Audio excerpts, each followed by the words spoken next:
Hello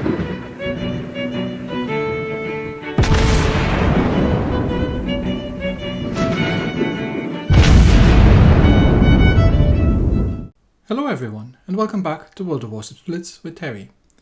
Today we are looking at the very end of the Soviet battleship line. And yes, I know we've done a lot of Soviet-Russian stuff, but well, this came out and I got my hands on it and I really wanted to try.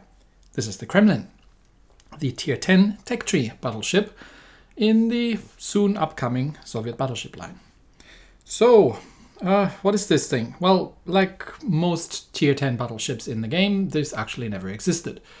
In fact, the Tier 9, the Sovietsky Soyuz, existed, well, a little bit of it, and there were plans to make even bigger battleships. Something that could rival the Yamato. And that's kind of what this is, but it never went beyond the stage of, drafting a couple of things, because the Soviet industry wouldn't have been able to build any of this, the same way that the Germans would have never been able to build something like the Großer Kurfürst, because they didn't have the infrastructure. So this is a very theoretical ship. I don't think there are many actual concrete designs, but there were a couple of ideas floating around. So this is one of them. She's actually a little bit smaller than the plans were calling for, with a displacement of 63,000 tons. I think the idea was somewhere to be around 70 to 80,000, but she's still an absolute monstrosity of a ship. We have an okay, I would say an average armor, and a reasonably large hit point pool. It stands out that she has a pretty good fire and flooding resistance, just like the other ones, but this is pretty much the same value that we had in Tier 8. Hasn't really progressed from there. So this is not a Montana in that regard. The maneuverability is, I don't know, let me put it this way. The ship likes to go forward eventually, but it really doesn't like to change that. It's a bit like the Kurfürst in that regard. And it takes her a while to get going, and yeah, the turn time isn't great, but then again, none of these monsters at Tier 10 doesn't moves very it's very nimble, let me put it this way. She gets big guns, very big ones, at least on paper. These are 457 millimeters, so Yamato style kind of guns, and she does get 9 of them, two super firing turrets in the front and, well, 1 turret in the rear, standard layout. They do get the 300% citadel bonus, so if they hit really hard. And kind of 2 things stand out here from the numbers. First of all, the range is not great. I think this is pretty much the same range that you get on, I think, the Conqueror, with much smaller guns. The Yamato outranges her by probably a kilometer or more. And the turret traverse is very quick for guns that size. With 6 degrees per second, that's quite a lot faster than usual. This has an interesting implication, because it means that while the ship itself doesn't turn very well, or at least it takes her a long time to get into a turn, you can keep the turrets on point while you are in a full turn, because the ship does 4.5 degrees per second on a traverse, and the turrets do 6. So you can track a target while the ship is in a full turn, which is very useful at times. But again, this is not a mobile or nimble ship in any means whatsoever. She does get a bunch of secondaries, and these are going to be dual secondaries, 130mm duals. They have a decent range, and with a 5-second reload are reasonably rapid firing as well. And they have pretty good angles all around the ship, so for this, you can often rely on these to do things if you're being chased by a destroyer. The AA is good. And yeah, that's at that. The AA is good, but it's, again, not going to be possible to defend on your own against a concentrated carrier attack at Tier 10. You will shoot down planes, and the carrier will regret his life choices doing this, but you will take damage, and you will not shoot down torpedo squadrons before they hit you. The surface detection is absolutely abysmal with 13 kilometers, so you will be spotted very early, and yeah, like with a range of just over 14 kilometers, you only have a bit over a kilometer between being detected and actually being able to shoot at things. So, what do we have? We have, in terms of ship skills, we do get the precise aiming 3, and we get 4 consumables of it, so it's kind of similar. But these guns are actually reasonably precise, even without the precise aiming skill on. I have stuck with the loadout from the earlier tiers, and for a good reason. So I did want to get this ship up to a maximum fire and flooding resistance, and so to build a damage over time tank build. And for that, I actually have the elite bonus for fire and flooding resistance, which means I did not take the mine battery reload and traverse, because traverse honestly you don't need, and the reload is necessary, but we solve that in other ways.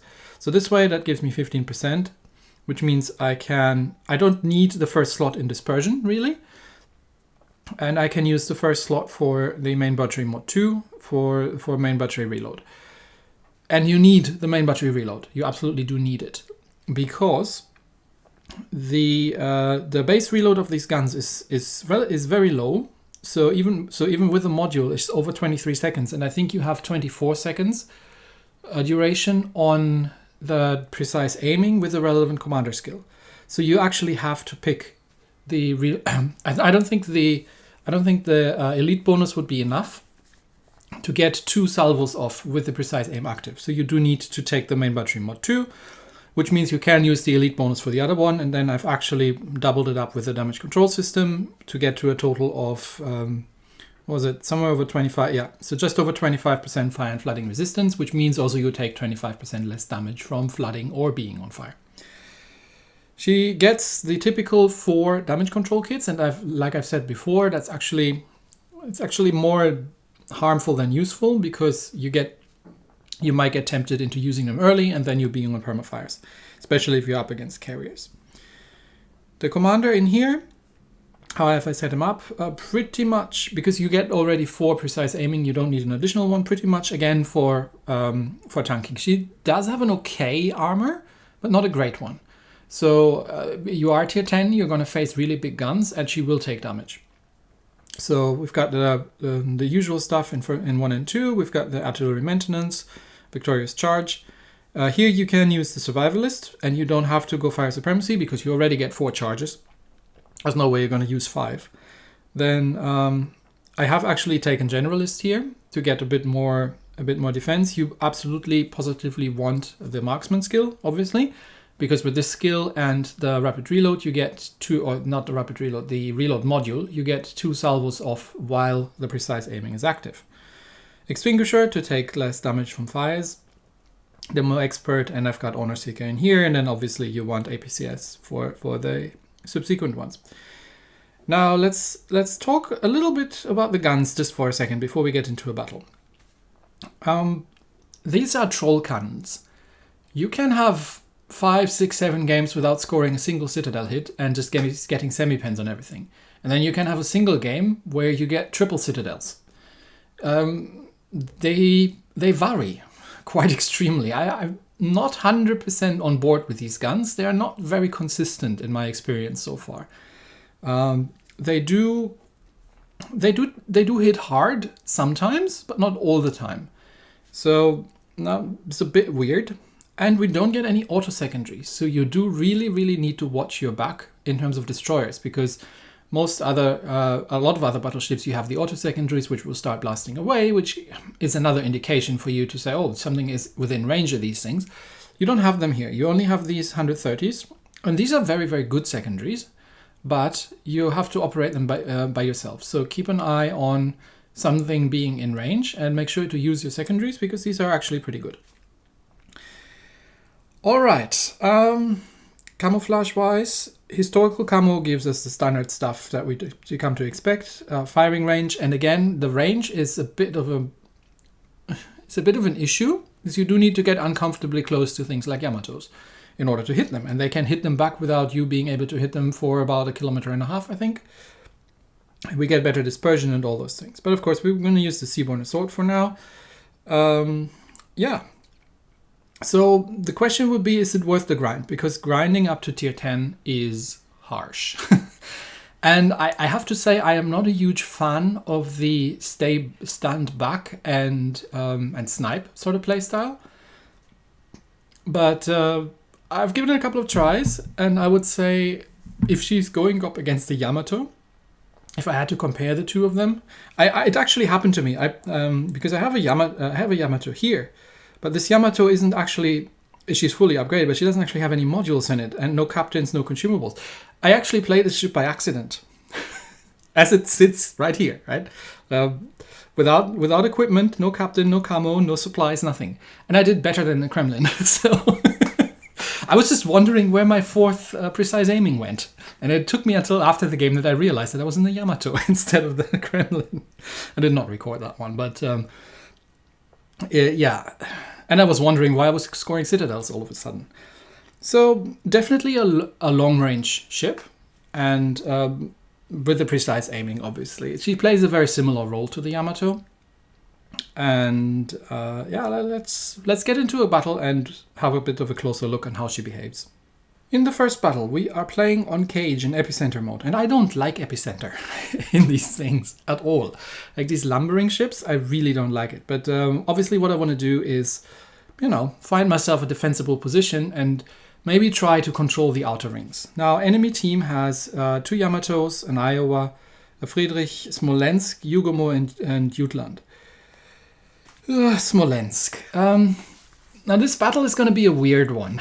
I'm going to give you a warning ahead. There's not too much going on in this battle, but an interesting tactical situation develops. So, given that we're playing cage, there's this very obvious island right in front of me, where I kind of want to be, and yeah, you know, get nose in and see if I can do something. Because with double Yamato on the enemy team, I do have to watch out. Because they can and will do very, very big damage numbers on me. So, you know, I'm going to park myself next to that island, which has a really, really good cover from most of the eastern half of the map. And, well, what's that Yugomo doing? Now, hopefully... No. Where are you going, Yugomo? You're supposed to be going into the... No, what are you doing? No, why are you running away? Oh, you're dropping your... No, gosh. It's going to be one of those battles, is it? Yeah, he's dropping his torpedoes away. Okay, so he's dropping torpedoes into the void. Because one thing that the Yugomo has is a quick torpedo reload. And then, well, we'll see what he does. But at least Tsushima is making his way up into the center there. Although there was a British destroyer, and I'm spotted, which is unsurprising, because in this ship... yeah, there's the Jutland, and up there's the Smolensk, and Smolensk starts setting me on fire, of course. So I'm gonna hug this island, because this island does double fire. I'm gonna damage combat. This island is just large enough that Smolensk can't fire over it from that position, because Smolensk doesn't have the... Worcester would have been able to, but Smolensk can't. Okay, I've got one hit on the Jutland. I just want to push him out, and because and make sure that he doesn't get the center cap. And I'm sitting in the middle ring here. Okay, there's a Friedrich. So in a German battleship, this is even worse, because what are you gonna do? You're gonna have to rely on your main guns. All right, so a couple shots out. Let's see how this salvo does. Yeah, we got 5 out of 6 shots in. See, this is what you can do with a precise aim on, but 8,000 damage is not bad. And the Smolensk has been poking out. And, so I'm thinking, okay, maybe I can get a shot off at the Smolensk, because my guns are almost reloaded. Unfortunately, that means I'm missing my precise aim, but the chance is there that Smolensk is currently not smoking up. So he's backing up a little. Let's get a shot out at the Smolensk and then reverse. So far, we haven't really taken any damage. And we've got 4 hits in, but they're all over penetrating. So I'm firing the rear turret at the Yamato and then backing back up again, because the Smolensk obviously has said, oh, hello there. You look like you're not on fire. Let me do something about that. So, of course, the Smolensk sets me on fire. He's smoking up, but I know where he is. So I'm getting a second salvo in. Double fire from the Smolensk. Damage control that. And back up behind the island before and another over-penetration. Oh, and there come the Yugomo torps. So, yeah, I did not want to stay out there. And again, hug the island and just make sure that I'm not getting set on fire again by the Smolensk after my damage cons is on cooldown. And once again, we are close enough to the island that Smolensk can't hit us. Now, we're not controlling the inner ring. and we're not controlling the outer ring. The inner ring I can't do anything about, but I can do something about the outer ring, and that makes this position here so powerful. First of all, Smolensk is still trying to hit me, which he's not gonna, and I can try and at least deter the destroyers in the center a little bit, just by shooting at them, and I can bounce between the two rings. So because now we've captured the outer ring, and the Smolensk is out of his smoke again, so I can fire at the Smolensk again because he's currently not looking at me. So let's get a couple shots out, precise aim up, salvo out at the Smolensk. And we are holding two rings. Now these two rings, and of course everything overpenetrates. Now these two rings, the two rings together, the outer and the middle ring, will give you more points than the center ring. And by the looks of it, one of our destroyers hasn't looped around. I think that was the Yugomo who I was giving crap for in the beginning for his blind torps. But he seems to have looped around and is dropping torpedoes from the rear there. But this is not going to be decided by kills, because we're both one ship down. This is going to be decided by points. So we've lost the outer ring, which means I'm backing up. First of all, the Smolensk is firing at me again. So I'm backing up into the outer ring just to make sure that we can capture that again. And there comes some fire from, I think, from one of the Yamatos in as well. So let's heal that up again. And then see that we're capturing the outer ring. And it looks like we are capturing the... I can't lob that either, but neither can the Smolensk. We have captured the center ring, and now we're losing the middle, so I'm going forward again. You see where this is going, right? No one's doing any damage to anybody. The destroyers are juggling for position, and the Smolensk is probably burning everybody down on the other side there, just, doing Smolensk things. But what he's not doing is he's not dealing with the destroyers, which means the Jutland has to do that himself. And now the Jutland is not a terrible destroyer for doing that, because the Jutland has a hydro, but he's running into those Yugomo torps. So either he got caught off guard or his hydro was in cooldown, but we recaptured the inner ring, and now we're holding all three rings. And I'm just, I know the Jutland is on up, the Yugomo takes out the Jutland. Well done, Yugomo. Good job. Now, we're losing ships on both sides, but now there's Smolensk again. Okay, now I can poke my nose out because we're holding all three rings, and we'll see if we can push that Smolensk out of position and make sure that we're not losing the inner ring. These were a little bit short, but of course they're all over penetrating. I'm going to switch to the high explosive, because here's the thing. With these 457mm guns, you cannot hurt the Smolensk. You just over penetrate. So this is the PC mechanic, and there's a triple fire from the Smolensk, so I'm going to damage con that. This is the PC mechanic, where you literally can't hurt a broadsiding Smolensk, because you're just going to over penetrate. So with guns this size, or at least with the Kremlin, I haven't tried this with other ships, you have to fire high explosive at a Smolensk. And of course, with a rapidly navigating and maneuvering light cruiser, you're going to have a bit of a hard time to actually, hit him at a range of 11 kilometers, because you're going to see your shots coming from the other side of the map. But because we were holding most of the rings for most of the time, even when we were not holding the center ring, and a couple more shots out at Smolensk. See if I hit anything, but it doesn't look like. Maybe one. Yeah, we got one hit. Yeah, so the high explosive does not overpenetrate, obviously, because the high explosive cannot overpenetrate. But because we've been holding most of the rings for most of the time, we're actually 200 points ahead, even though we're one ship down. Now we just have to not all die in the last 20 seconds. And I'm going to try and get another salvo in at the Smolensk, but I think he's turning. Yeah, so these are all going to miss. See, that's the problem. You would have to hit the Smolensk at close range, but you can't, because you'll be dead by then. Smolensk needs a range nerf, I think. That would balance the Smolensk. So even though we're down to 2 ships at the end of the game, we still won on points because of our juggling. And, well, the Smolensk takes the MVP on the losing team, because he's probably burnt down half of my team, and no one's done anything about it. But what he hasn't done is deal with the destroyers in the center cup, or deal with any destroyers whatsoever until the very end. So while he's done 118,000 points of damage, we've still won. And I'm still coming out on top of the team because I've got 4 capture points in a Kremlin. You see, there's winning, and then there's winning. So after that rather interesting experience, let's do another one. And once again, we're in cage, but fortunately we're not in epicenter, but we're in domination this time. And we have a Smolensk on our side. The team with the most Smolensks tends to win, so this probably will go well. Double Yama, Iowa, Venezia, and 2 Shimas. We discount the 2 bots on one on each team. They balance each other out, so it's a 6 versus 6. All right. So as I said, Yamatos, they outrange me by by a decent margin. So they can fire at me in the opening stages because I will be spotted without me being able to return fire, which is annoying as hell. So I'm gonna head myself into C cap, and yeah, there might be a destroyer here or in B. But we will find out. Anyway, Shima goes to C and there's 1 cruiser with me. So, yeah, we'll see what happens. And we're just lining up shots. And again, these turrets are really, really nice. Oh, that's the Smolensk, yes. So, Smolensk, are you coming into C or what are you doing? Okay, so I'm detected, obviously. Smolensk is... Oh, there's some blind torpedoes coming in.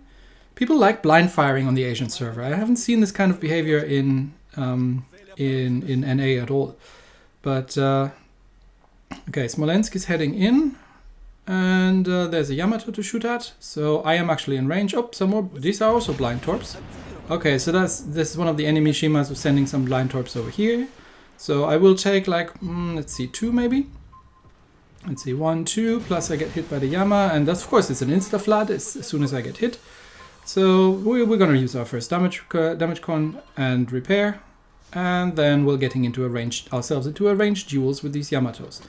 So shots out, and there comes the return fire, and that was 15,000 damage roundabout from the Yamato. So that was at least 1, if not 2 citadels, probably 1 and a couple of full pens. But yes, Yamatos hurt a lot. in this ship, and sometimes you can hurt them back, but you gotta be lucky with your hits, so it's not reliable. So I'm backing off here a little bit. You see there, you can score a citadel on the Yamato, but you have to be lucky. So our Shima, if he hadn't dropped his blind torps in the beginning, he could have snuck up onto these Yamatos who are completely unsupported and been torpedoing them by now. Instead, now he has to sit behind an island and wait a minute and a half for his torps to reload. So that's irritating. But yeah, I do have to watch out a little bit with the Yamato shots. But yeah, in return, I can do some reasonable hits. And again, these were 6 shots, all 6 on target. So enemy Shimakaze is in B cup, and there's a Smolensk. And what was the other cruiser we had? Was that a Worcester? I think it was a Worcester. So there's a Smolensk and a Worcester, and the Shimakaze is just sailing around. Look at that. Look at how brazen he can sail around right in front of their noses, and no one's doing anything about it. Now the Yamato is almost out of my range, which means I'm in the Yamato's range.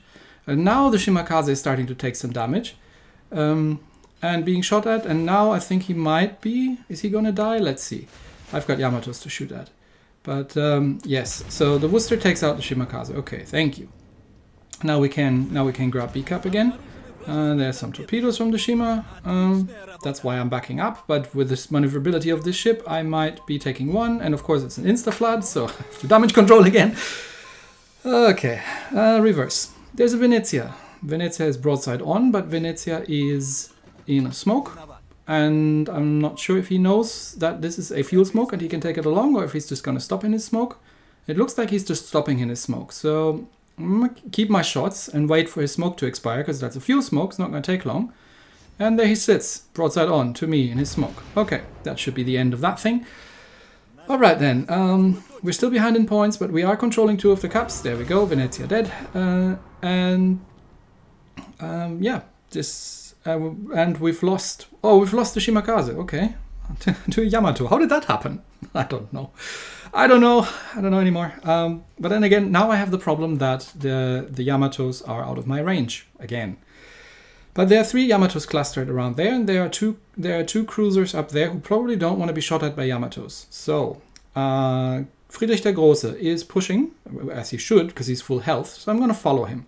So at this point, we can get out of our sniping position here, and we've tanked enough this game, and start opening up a bit. So there's the Yamato. Now precise aim out, shots out, and that's my last heal. So this is all the health I'm going to get. How many do we get on target? 5. Okay, it's a bit disappointing. Could have been more on a target that big. And Yeah, we're one ship ahead, we're 2 cups ahead, so this starts looking good. Yamato starts shooting high explosive at me. Okay, I'll take that fire. Don't mind it. Another, and you see, with the rapid reload, you just get a second salvo off before and 3 bounces and a semi-pen on the Yamato. That's what I mean with these guns being unreliable. Now, do you see that other Shimakaze in around B Cup? The enemy Shimakaze was popping out there. He's sailing brazenly in front of a Smolensk and a Worcester, and he's still alive. How is he still alive? Now here I'm actually missing my shot because I thought that this Yamato was going backwards, but it was an optical illusion because the other Yamato was going backwards. So these shots are missing, which means the Freddy is now very dead over there. Sorry, that's my bad. That should have been on target, and then that Yamato would have been dead. But they're going to kill the Freddy. I'm going to kill that Yama, and our other battleship is going Shimakaze hunting by the looks of it. So my last precise aim out. Yeah, Yama's killed a Freddy. Now that Yama should be dead. Yep, there he is. And I only have 1 Yama, and we're roundabout on similar health. So how does it look points-wise? Okay, we're in the lead, but that Shimakaze is, well, going to torp that battleship if he's not careful around B Cup. And our 2 cruisers are not interested in dealing with the Shimakaze. So my shot's out of the Yamato, but I would prefer not to die right here. And I'm trying to reverse, but I think he's, yeah, he's seen that, and he's not falling for it. And yeah, Shima takes out the Monty and tricks cupping B. And now suddenly it's not looking that clear anymore, because we're 3 ships on 3. We're losing B Cup. There are 30 seconds left. These 2 cruisers have to kill that battleship. I have not to die to either the Shimakaze or the Yamato right in front of me. So full on bow in, and yeah, let's. The only way that we can win this is if these 2 cruisers are either killing the Shima or that battleship that they're so focused on. I mean, the Worcester has radar. Okay, the Worcester takes out the Iowa. The Worcester has radar and hydro. How do you? I really don't even. Okay. There's no way. There was no way I was gonna get out of range of the Yama, so I'm just gonna have to. It's gonna have to risk it, and we managed to make it. And the Smolensk takes the MVP. Although, which is expected, this is Smolensk, and the way that the damage is calculated. Although I would have really liked if these 2 cruisers would have actually dealt with the Shimakazes instead of trying to burn down the Iowa. I know you get more damage that way, but we almost lost the game due to that. If the Shima had torped the Monty a little bit earlier, and if they had not been able to kill the Iowa in time, we would have lost that one. So, yeah, cruisers. See, that's why I like playing cruisers at upper tiers, because then at least I can do what I want to do. All right, we're still coming out second in the team, and yeah, this is kind of, it's not bad. It's not a bad ship. It's not a bad result. This was a good game in the Kremlin, in my opinion. So, would I play the Kremlin again? It's not my style, and I would have to try the Yama as well to see how these 2 compare. But you know, now you know what you can expect. I think the occasional trollishness of the guns is probably what annoyed me most, because I did get these crazy games where I had 6-7 citadels, and I did score triple citadels on ship, and then I have 3 games in a row where I don't get a single citadel. Yeah, probably the most important thing to take away is that the team with the most Smolensk probably wins, and if you're firing at a Smolensk in this thing, use the high explosive, because otherwise you're just going to be over penetrating. Anyway, that's it for today. Thanks everybody, and I'll see you next time. Bye.